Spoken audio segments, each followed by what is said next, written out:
Herkese merhaba arkadaşlar. Kanalıma hoş geldiniz. Yepyeni bir videoyla karşınızdayım. Türkiye'nin ünlü ve başarılı oyuncusu Hakan Akınözü'den yepyeni görüntüler geldi. Muhteşem oyuncumuz yeni görüntülerini sosyal medya hesabından paylaştı. Bildiğiniz gibi arkadaşlar, Hakan Akınözü Aşk ve Taht dizisinde çekiliyor. Dizi yakın günlerde ekranlara gelecek. Muhteşem oyuncumuzun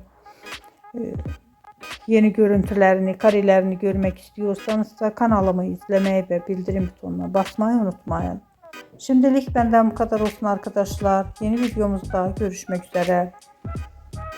Hoşça kalın, sağlıklı kalın. Umarım videomu sona kadar izleyeceksiniz ve beğeneceksiniz. İyi seyirler.